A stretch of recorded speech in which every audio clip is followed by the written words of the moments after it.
Okay, hello everybody, and welcome to Fellowship of the Golden Age. And I've invited back the most wonderful friend Tim um, from the Philippines. So, hi Tim, good to see you Hello, again. Neptune.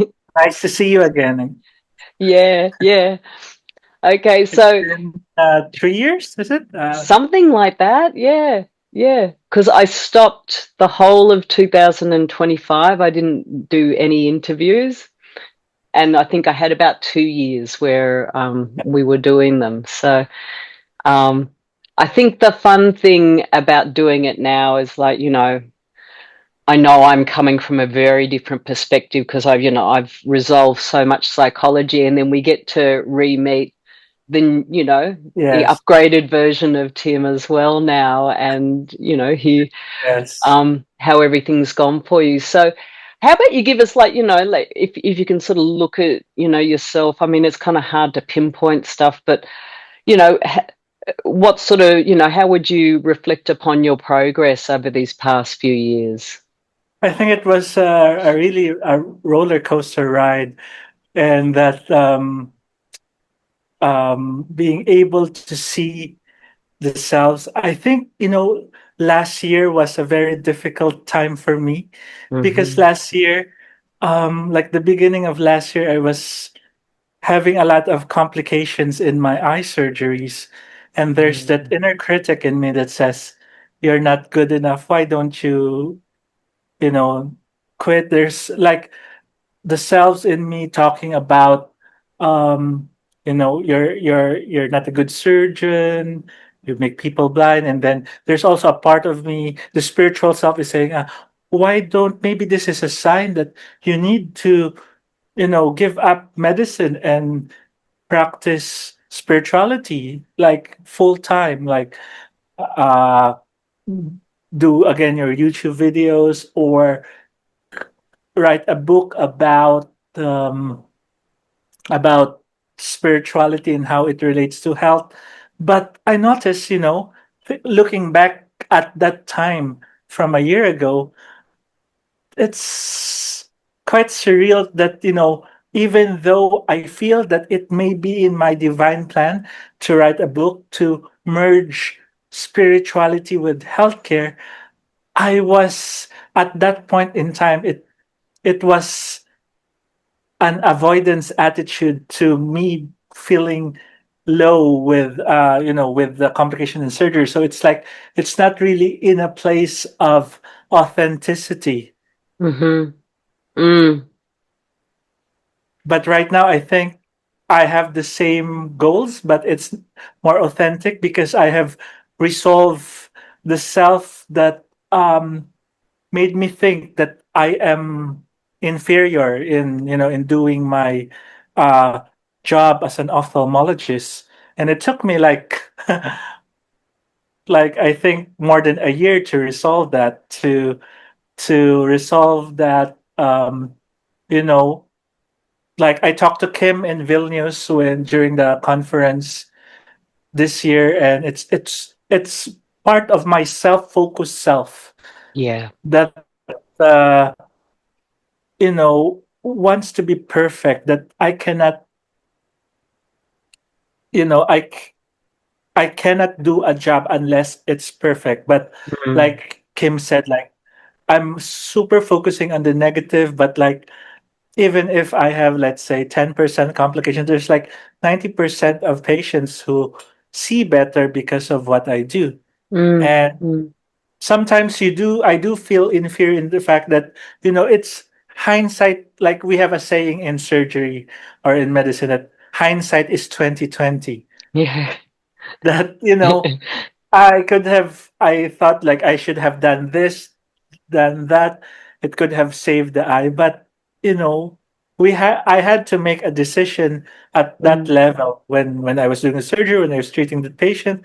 And I can only make a decision at that level. And therefore, I should not, uh, cas- castrate myself and, uh, you know, place so much guilt and shame in myself because it Yeah. could be, that patience has karma as well. Yeah. That Yeah. I tried to do everything. The vision will still Mm, be poor, or after there are patients with successful surgery, but because of further complications in diabetes, they still lose the vision. So I have to accept all that. But I think the problem with that self-focused self from last year was it really wanted to always have a good outcome, that mm, my expression of Christhood, or my expression as an ophthalmologist, should be accompanied with good outcomes. mm.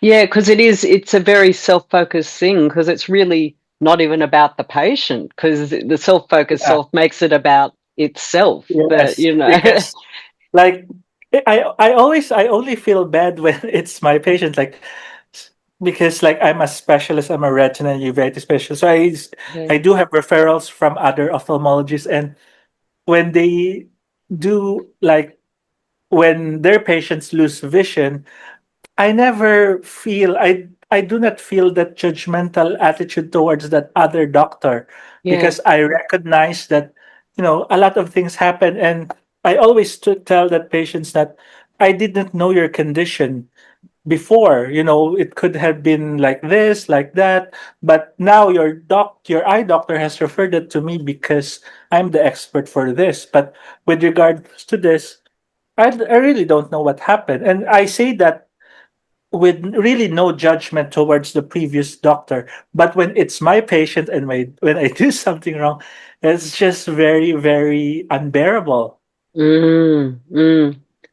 Yeah. No, so that's really interesting because there's a whole range of interdependent originations going on, isn't there? Like there's so many Yeah, more factors that it's all beyond your control, really. Like, I mean, you can only work yeah, with that surgery in itself, and yeah, and it's of no use to make it about you. Like, yeah.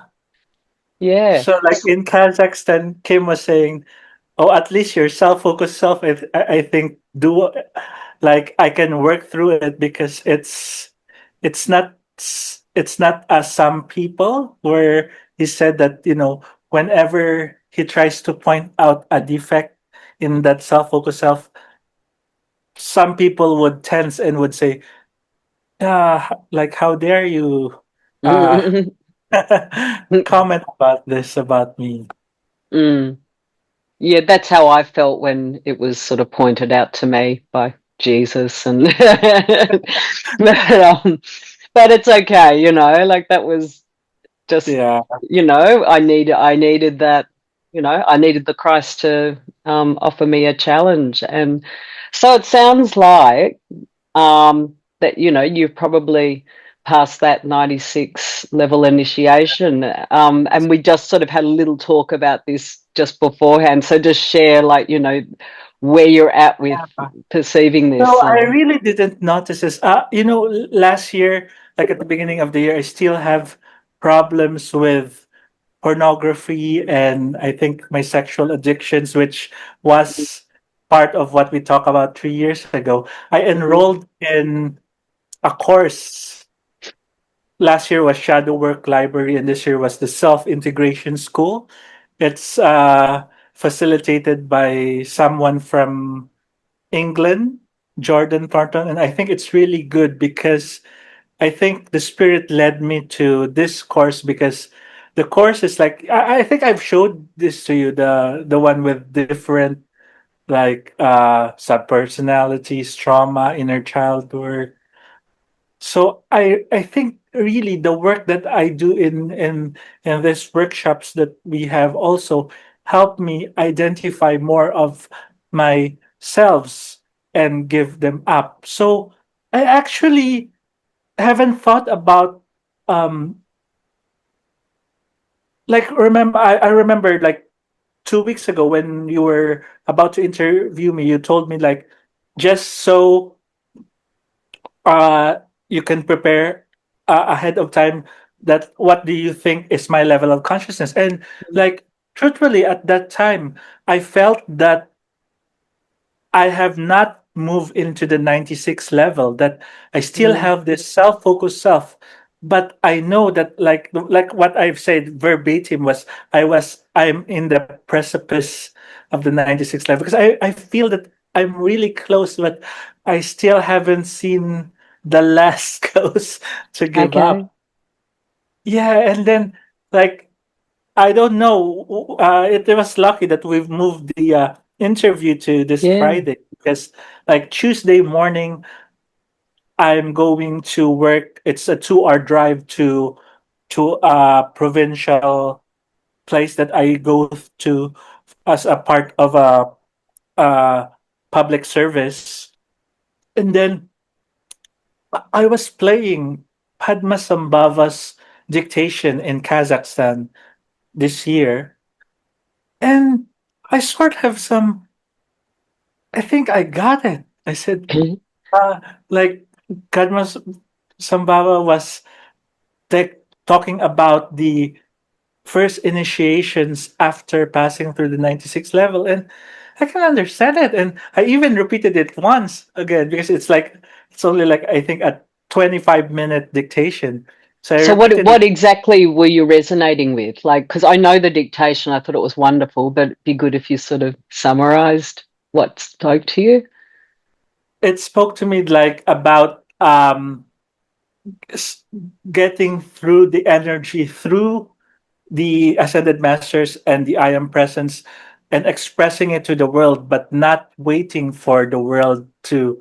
You don't evaluate whatever the world is reflecting back to you, whatever the reactions. You Mm. don't have to look at it. You don't have to see, and therefore you don't have to, like, uh, fulfill the like the alpha and omega flow. But, like, Yeah. being just in the presence of the masters, you can be the omega flow even without the reactions evaluating the Hmm. other people. That's right. Yeah. Yeah. Yeah. And then when I went to, because it's 2 hour drive, so after an hour I went to the Gautama dictations. It's It's also much more freeing, because, in the Kazakhstan conference, I was there physically, but I did not really get both dictations at that time. And now, like, Mm. Gautama's dictation, I think the summary is that,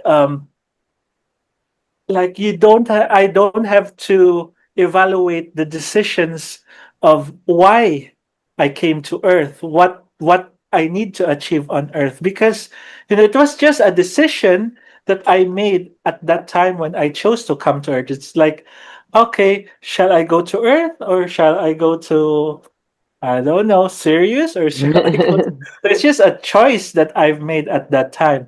And I don't have to really, really understand myself at that level of consciousness why I made that choice. Yeah. Yeah. And Although, yeah, yeah. go ahead, go ahead. Well, I was going to say, like, lately I have been questioning a bit of that, like, and I never did before. Like, I'm actually sort of looking at that choice that I made to come to Earth. Like, initially it was shaded with this overview of, like, I'm here to help people.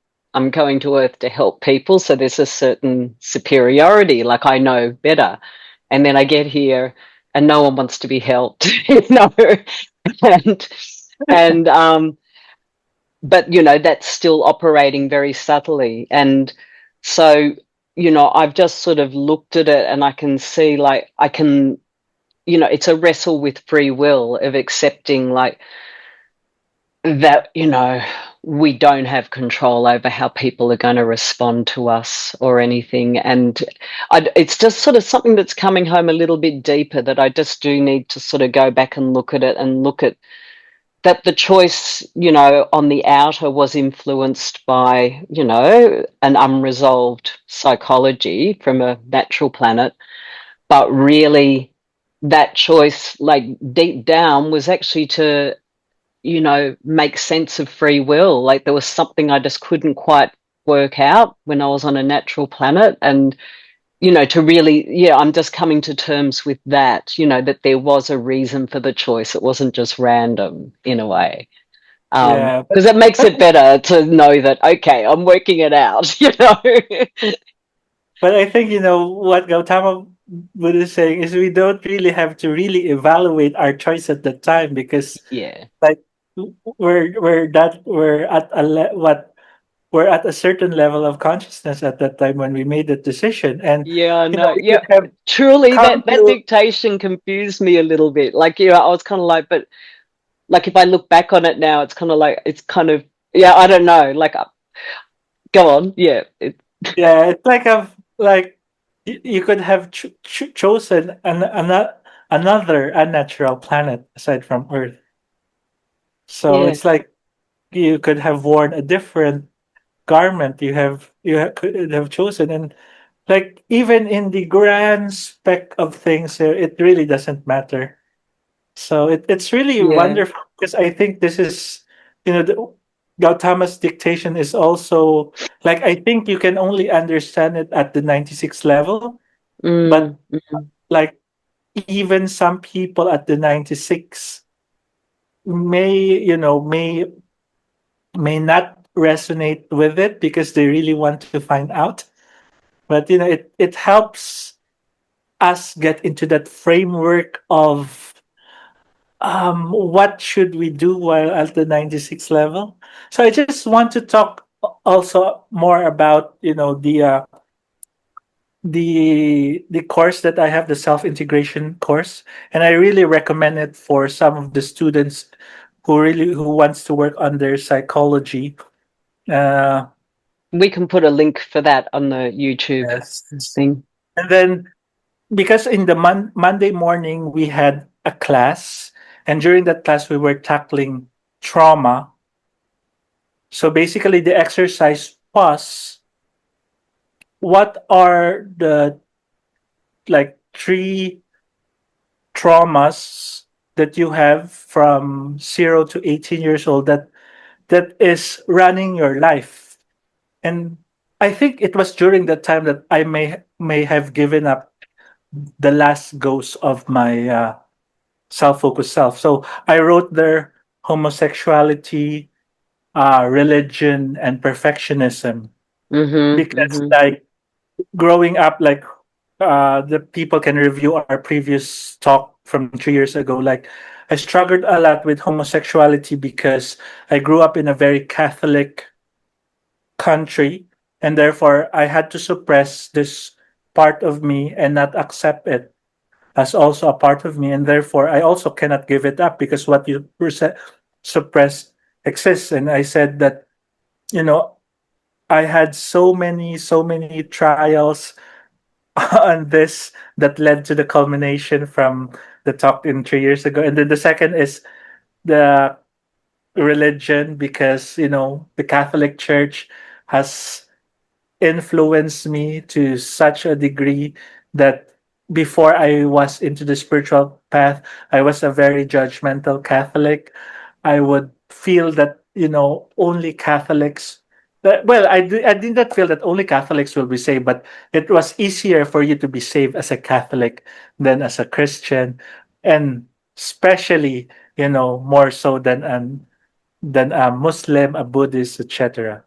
And the last one is perfectionism, which was because I feel I needed to compensate for, I feel as a flaw, the homosexual desires, that I Mm, had to really strive hard. That's why, I graduated with honors, the top of my class in high school, in college, in university, in medical school.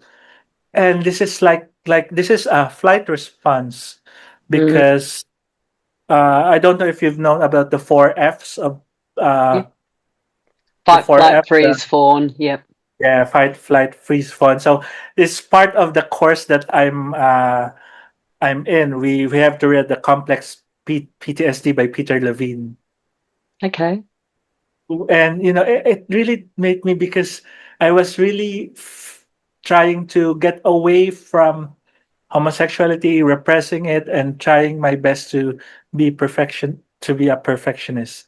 And then for the second part of the course of the exercise is that what are the positive qualities, and then we had to write percentage. So like for homosexual, I wrote unconditional love 90%. Then for religion, it's for my desire for connection. I said, I think for this month I feel 90%.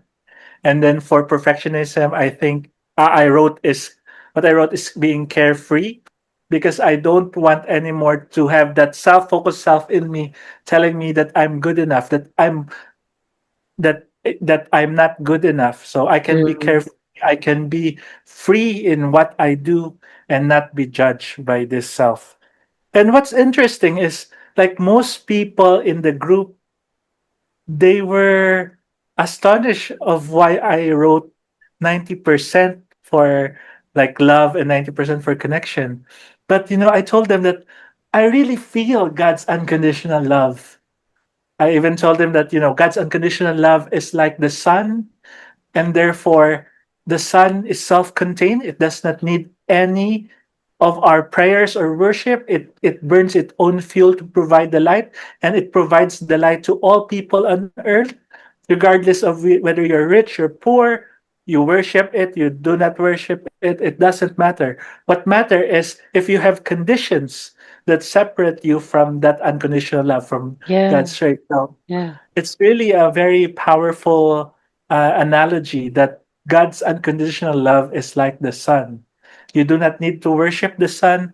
It is self-contained. It does not need anything from us, but its life-giving rays is needed in order for life to be sustained on earth, and yeah, therefore should just bask in the sunlight and do not place yourself in the shade.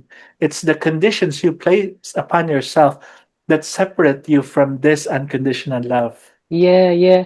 And I'm really sort of working with that metaphor within myself too, because I've had this little period where, I wrestled with free will because I could see like there was something in me that was sort of not satisfied with the way other people were using their free will. Like, I'm not talking bad stuff, I'm talking very mild, like selfish, just selfish behavior. That's all it was.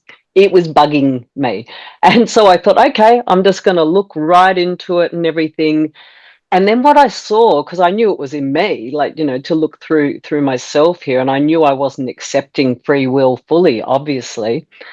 And I realized, oh, I just need to sort of, connect up with, be conscious and open myself up to that light, the Christ light, that love, and let it flow through me, because I'm stopping that flow when I hold a judgment upon someone else. Like, I too am a son, and I don't want to make a choice of whether that light and love flows or not. Like, I just want it to flow Yeah. and be that open door for it always.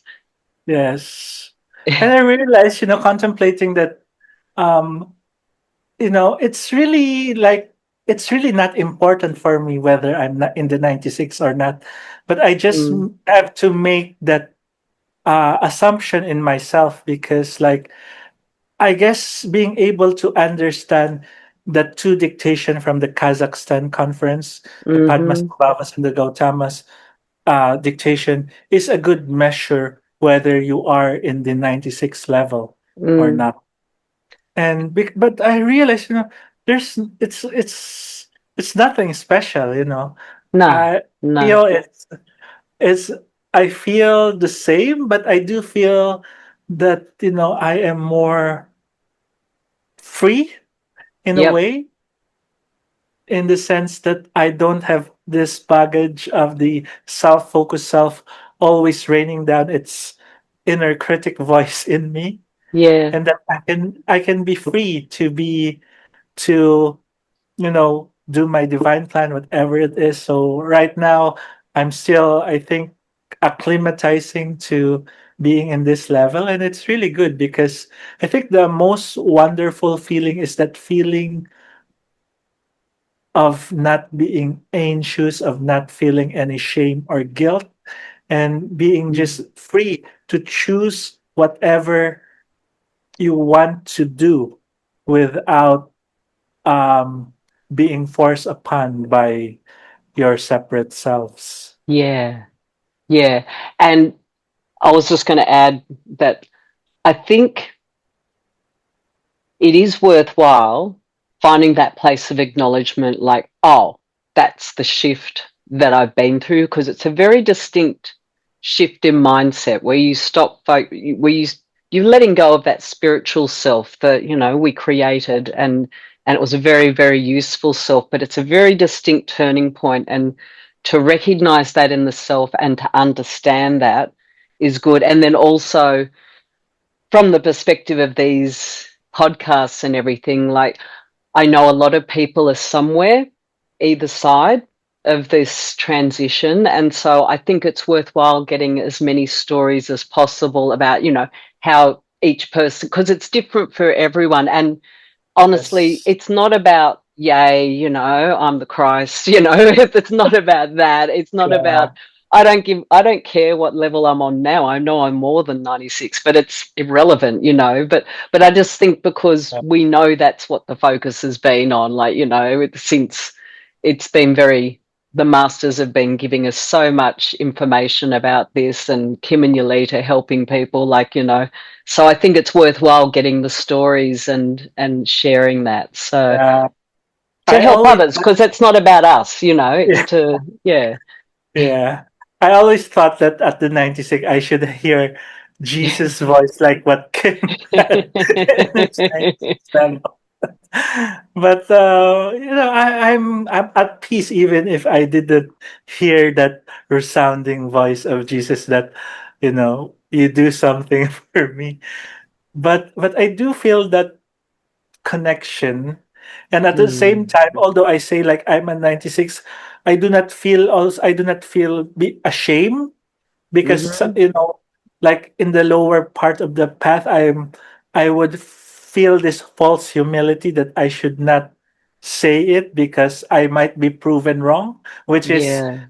which is I think Yeah. the character of the Interesting. self-focused self. Yeah. So The games of so the ego. It's funny. that's why I said I will no longer do that false humility, and because Mm, like truly in my heart I feel that I'm at the 96. But like a corollary to that, or at a different angle, if I'm proven wrong, like Kim, you or Hulita would talk to me and point up some things still in me that would point that I'm at the 96 level, then I just say, okay, I'm not. Oh, I thought I was in the 96 level, but okay, I'm not. But it's all right. It's not really very important. yeah. And I Honestly, think it's that's that the way you're talking yeah, just sounds like yeah, you have shifted. It's just that the yeah. way you're So talking, what you're talking about, it's yeah, different. I feel Yeah. it's not important, but at the same time, it's important for me to share this Yeah. experience so Yeah. that people would really know. Um, I think how it feels to be in this level.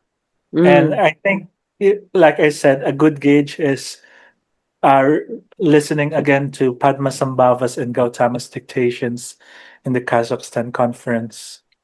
yeah. Yeah. Oh, look, I loved all of those teachings, and I felt like I could really see a new level of understanding in myself, like, where I was just able to flow with all of them, and it just, everything resonated really beautifully.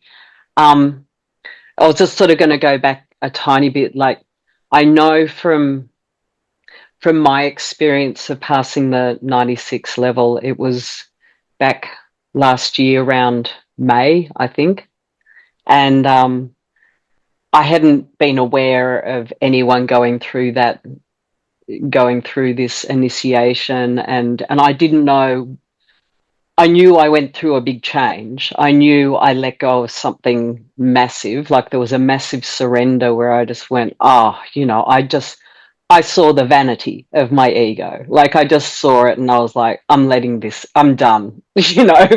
I'm not going to do this again. And I didn't really know what the change was. Like, I didn't know, I knew I was very different in my mindset. And I'd actually reached out to you later just to basically, in love and to apologize for, um, just I'd judged her and everything, and I was apologizing for that. And she just mentioned in passing, like, oh, well, that's what, that's one of the signs of, passing the 96 level. And I was like, oh, okay, And it was kind of funny because my ego thought I was beyond it already. Like, I'd given myself this number that I was expressing Christhood, but it wasn't sort of a big deal, but it was a bit of just a very subtle, not a big event. Like, it was just very much, yeah, there's something different here and I'm happy with this. It feels good, like, just it feels like the right path. It feels like this is what it's now about, which it's not about me, it's about raising the all in every way we can. Yeah, for me it's quite different because I Yeah. really cannot pinpoint a really specific point where I saw the vanity and gave up that self. It was just Mm. um like I said when I heard the dictation and I said, do I understand this? I was like smiling to myself. Why can't I understand now what Gautama was saying? Because like previously in the Kazakhstan conference, I couldn't understand it, and now I suddenly can. And the only thing I think different was what we had that workshop on trauma the day before. But even at that time, I didn't felt that I really gave up the vanity. So right, I really don't know really if really that's the point. It's just that from the time you talked to me and asked about my level when I said I was at the precipice of the Yeah. 96 level, and Tuesday when I heard the dictation and accepted in myself and evaluated that I might just pass the 96. Hmm. So it could be between those times, but there's Yeah. really no specific point really of the aha moment that I felt was listening to the dictation and understanding it. Yeah. So it's good, we're getting like another way of experiencing it. It's not going to be the same for everybody. Like Kim had his way. Yolita's had her way, and and so on. Like it's a slightly different experience, and I think that's the beauty of the path. And I'm amazed with the masters how they can give us so many teachings that are helping us to unlock it when we're all such complex beings. You know what I mean? Like, there's something that's Yeah. going to work for us somehow, like, that's going to help us with this process of resolving selves and moving ahead in the pathway. So actually, I just understood the self-focused self during the Kazakhstan dictation. Like, but in my mind, during that time, I said, "Oh, I'm so far behind." But I said I will give up this self within the 12-year cycle. That's why it's Yeah. like very, I don't know, wonderful to feel that. Oh, I've given up in just like 3 months from the conference from the Yeah. Kazakhstan. But I guess many of us in the community are passing through the 96 Mm. level, and everybody who pass it are pulling everybody up. And that's why it was Yeah. more easier for me to make the transition because Kim, you, Julita made that transition long ago. It made it easier for us who haven't reached that level to reach it in a shorter amount of time. Yeah, well, and this is what we put our hands up for. Like, Jesus said, when he ascended, he said, who's going to put their hands up for this mission that, we all manifest Christhood. And we said, yes, I will Yes. do it. We will do it. And we knew that, and we know that we're a part of it, but like, this is what it really is. You know what I mean? Like, we've done so much work, so much solid work to, you know, through the blessings of having these teachings that, have helped us, I think, move so much faster than what we could have without them, and now we're a part of a wave, of people. So, and then we've got that Christ light as well, the Christ light being released. I think that's why it's so pronounced as well, because um, it's not just about, you know, all the fallen beings getting exposed. The Christ light is exposing, us too. Yeah. Like last year, I felt that I was again in a very dark place because Oh, all of this it's self tough. is propping up the self critic, the the self that is saying to me that aside from the one criticizing me about my bad outcomes, there's a self that criticizing me na you haven't done any spiritual work. Where is the book that you're supposed to read? Or what Mm, about the YouTube videos? You just stopped making those. So it's all of this, and I felt more of the all the unresolved selves, my anger. I was really easily agitated last year, and it's better now, and it's really I really can't explain it, but it's like a wonderful feeling. But it's kind of surreal to think that I've been in the teaching for just 10 years. I've mm. uh, I've discovered the Ascended Masters website in 2016, and it's just 2026. And how can I Wow. be at 96 level when like there's a lot of people who went through the IM movement, the Summit Lighthouse, and still they haven't given it up. I mean, what's different? Well, we've got such in-depth teachings about psychology, and unless you're prepared to look at your own psychology, like, you're not going to make progress. And so we've obviously, we we've applied it. We've applied everything we've learned, and um, but still, for a time, obviously for me, it was 2018 when I think it was when I found the teaching. So um, obviously it was, my spiritual self that was studying those teachings. I could see how, I was taking some of those teachings and using them, like, as a holy cow in a way, like, something that I was Yeah. hanging on to. And now it's just, I'm very much let go of all of that. And I know nothing ultimate. There is no ultimate state of being. Like, I am open. I'm just fully open to just keep learning and growing, and know there's more. Like, Yeah. yeah. I I really don't know. Yeah, like it's really hard to explain it. Mm. Like what they say, you really can't explain how to be in the 96 level. You have to let the person experience it. Uh, Yes. but yeah, for me, it's quite different. It could be like maybe for some there's like that aha moment of looking at the vanity, and then there would be some that just focusing on resolving the self-focused self, and aha, you didn't notice it. You're already at the 96. I remember I think it was in the Gautama's dictation that he was saying, you do the work and then you didn't, oh, I've ascended. So maybe, the ascension is also like this.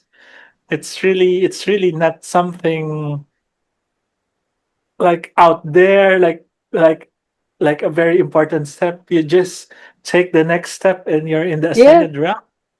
I think so. Like, I mean, I know Yeah. there's that moment you're looking back and everything, but also it's just one more level, isn't it? It's just one more self, one more unresolved thing that's Yeah. keeping us attached to the earth, and let it go, just like we let go of everything else. Like, So actually, especially with all the teachings, I really didn't felt that the 96 level was such a very pronounced initiation. Well, it was pronounced. I mean, I mm, doubt about it, but like stepping on the 96, I really hadn't that awareness until I've listened to that dictation and reaffirm in myself that I'm at the mhm, 96. mm. So yeah, well, but even if I'm not, it's okay. Yeah. Well, like, I think it's very. honestly, it's very subtle. It's a subtle shift, but you sort of know it when you know it in a way. And um, for each of us, it's going to be different. For me, I was more in superior mindset. I think you were more in inferior, even though Yeah. they're dualistic. So, both are inside of us because, I've seen the inferior too. Yes. But yeah, um, yeah. And it was very subtle. It was like, it was just, because it was not like letting go of a big self or something. Like it wasn't quite a big Yeah, it healing wasn't or quite anything. dramatic for me. But Mm. during the Kazakhstan tour, it was very dramatic, and I said, "I want to give up this self, but how? I've seen the self, but I really can't give it up, and I don't know what to do." And no, I think you just have to really do the work and resolve the psychology and yeah, because right now with the self integration school, we had to read many psychological books, and I think it's also helping me in a way because at least I know the current level of psychology studies that's available in the world, and therefore when I try to merge or do my divine plan about integrating spirituality, health, and psychology, then I would know the the the current psychological knowledge that we have, and therefore much more easier for me to integrate the Hmm. spiritual psychology and what I know about the current state of medicine. Yeah, yeah,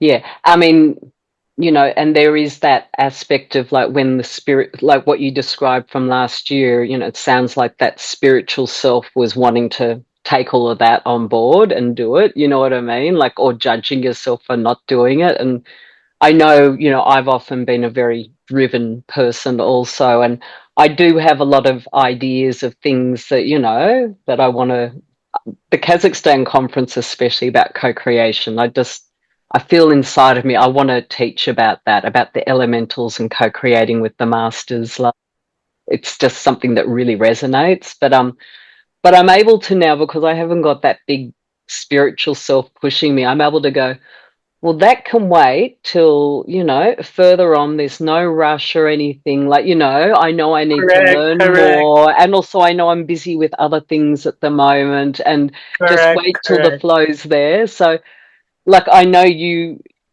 I noticed you posted something a little bit about something, you have sort of started, your idea with Yeah, spirituality and medicine. And if you wouldn't mind, like taking a moment and talking just a little bit about the ideas and yeah. all of that. So right now, like I'm doing, I mental health and spirituality lectures with other doctors in other hospitals, and it's basically I have a very positive feedback that I've been invited to so many hospitals already, because I think um, for many doctors, like we did not really work on our psychology, like Mm, the psychology classes that we have focuses more on the Freudian psychology and the Eric Erikson stages of mm, development. So it's like really do not have in-depth knowledge on trauma, on complex PTSD, on the trauma response, the 4 F's responses, mm, and about especially also about the Maslow's hierarchy of needs. That yeah, when I explain it to them with a spiritual twist, they really, really like it because they understand now the um the complexity of life, that many of our poor patients, we have to have empathy because they're at this level because they even cannot satisfy their basic needs, yeah, uh, yeah. May I like ask, just a quick question? May I ask, so is this sort of also it's been presented in a way where it's in reference to both patients and also the self as doctors? Because I'm, like what you described, there's so much pressure on doctors that, it'd be a lot of PTSD involved there too. So, yeah, um, well, the majority is actually about doctors looking at their psychology, looking at the traumas that they have Right. in life. Yeah. And also, place there also some spiritual concepts like God's unconditional love, and then about manifestation that, you know, manifestation works, but it should be in the totality of your four lower bodies. And they really Hmm. like it because, like what I said, even if you say it out loud that I want to be rich, but there's is this self in you that's saying you do not deserve to be rich. Yeah. There's Yeah. there's this thought matrix. Then, you cannot manifest. So you have to resolve the psychology of that self, of that inner critic that's telling you that you cannot be rich because, you're not earning enough, you're not good Mm. enough. So it really delves down to the resolution of psychology, which I think Beautiful. all people should do. And if I can help doctors resolve psychology, then they can be better physicians. Hmm. Physician, heal thyself first, then they can heal Yeah. patients more. They can be more empathic of others, and because sometimes doctors would you know simplify patients to numbers, and Hmm. then like base the treatment on statistics. Like if you do pan-retinal photocoagulation, there's a 95% chance that there would be no severe visual loss. So it's like you're always looking at statistic, which is not a bad thing, but I think we should now, with the spiritual cycle, doctors need to be very intuitive on treating their patients. So contacting the Christ self in the patients with your Christ Hmm. self, so that you can have a tailored treatment that is acceptable to the patient and acceptable to his karma. Mm. Because Mm. why do like why do placebo work? Like I've always explained it in that I always try to explain, like, we do not know how placebo work, but in modern medicine research, uh, if there's no treatment to a particular disease, we should always compare the novel drug with placebo. And when we compare the novel drug with placebo, it should statistically cure the patient more than placebo. But even if you look at it, why do patients given a sugar pill or a vitamin C pill recover? So we Hmm. didn't work. So there's also that component of the mind. Yep. Just just for patient to think that they're receiving something, they can be healed. And we should look at the power of placebo and harness that power of the mind to heal Mm. patients. So the problem, of course, is this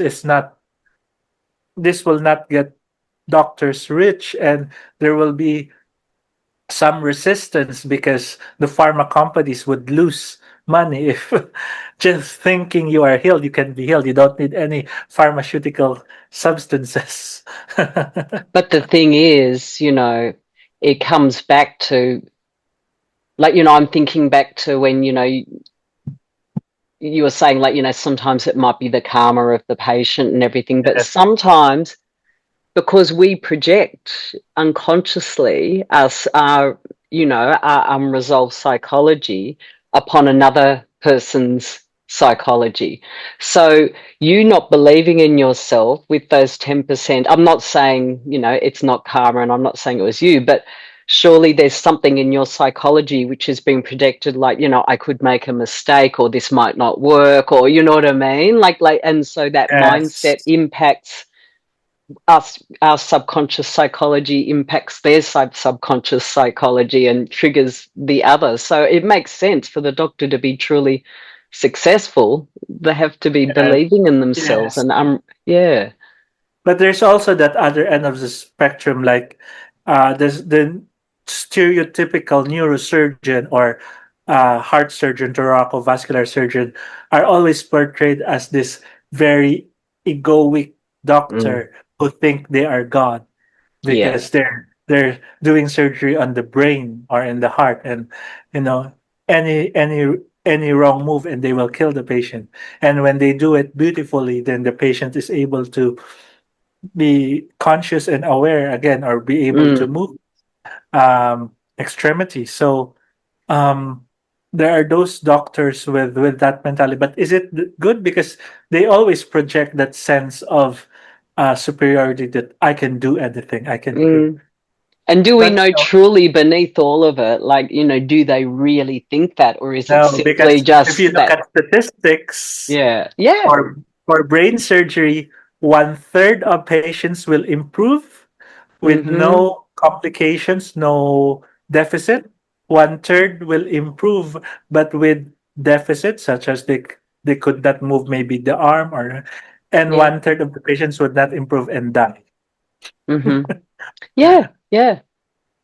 So if you look at the statistics, they do have that egoic nature, but like only one third are really successful. Yeah, well, like, maybe it's just, they're putting on that costume of like, this is the neurosurgeon's personality, it's confident and Yeah, it's, like a god or whatever. And so yeah. maybe, it's about like what you're beginning to present is about deconstructing these roles that go with different aspects of medicine or in any field, really. But yeah, I do feel that doctors should be aware of resolving Mm, psychology in themselves, and also helping patients resolve psychology, because heart attack, the cause of heart attack is usually stress, and mm, stress is part of a psychological response. yeah, So yeah. if we can stop that connection, we can stop the emotions from your emotional body to go down to the physical, then we can theoretically cure all diseases. Mm, So mm. yeah, I'm working on it. Let's see. Yeah, well, we've got to start somewhere, Like I think it's revolutionary, to be honest.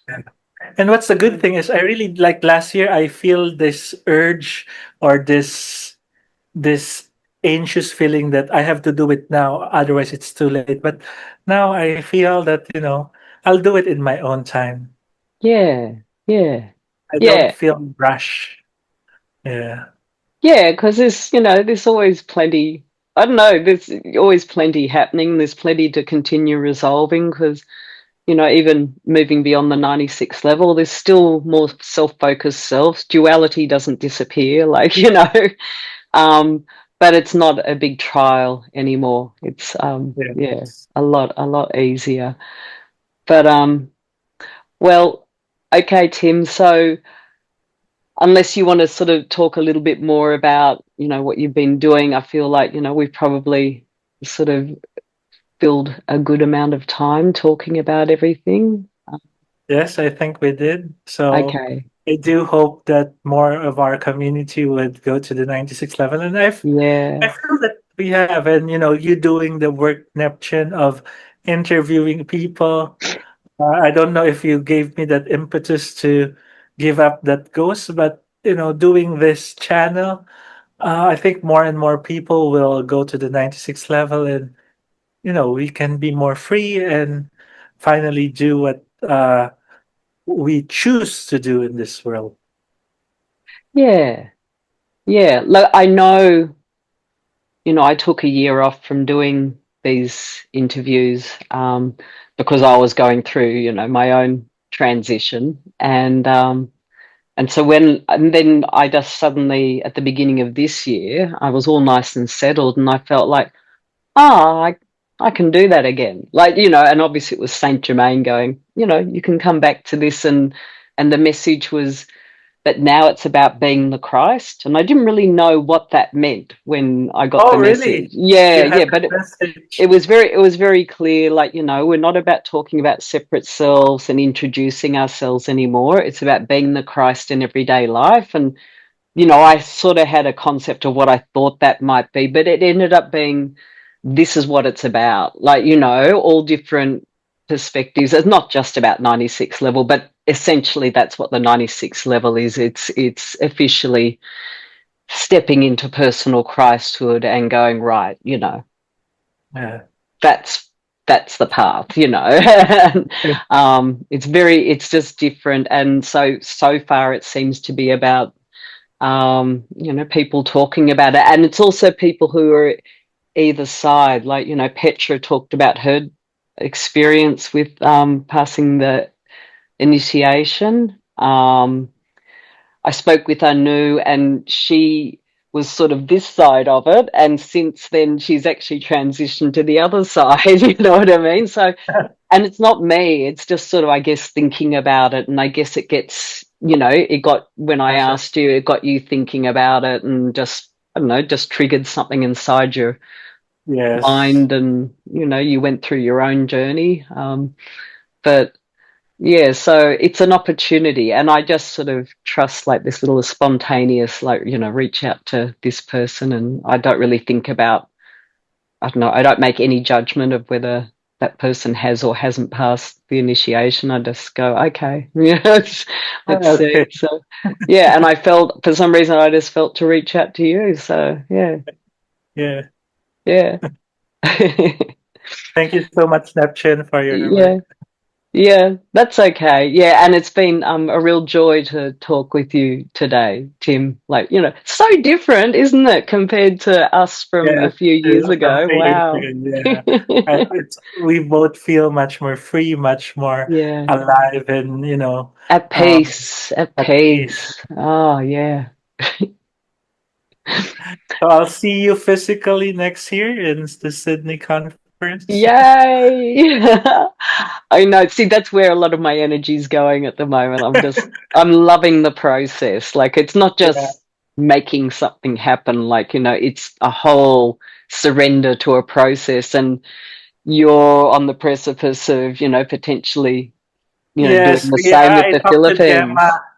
Yeah, yeah, yesterday or two Yeah. days ago, and yeah, and we really want to do it, but we still haven't planned. We said after the Korean conference, then we'll really going to delve into it and plan the logistics for the Philippine conference. Yeah, yeah. My only suggestion is just be wide open. Like, like, it's never exactly what you think it's going to be. And also, it's a wonderful experience reaching out to other conference organizers and, receiving information and learning and then working it out yourself. Like, you know what Yes, I mean? It's yes. very dynamic. It's dynamic. Yeah. Okay, thank you, Neptune. See you Uh, again. Okay. All right. Goodbye, everybody. Goodbye.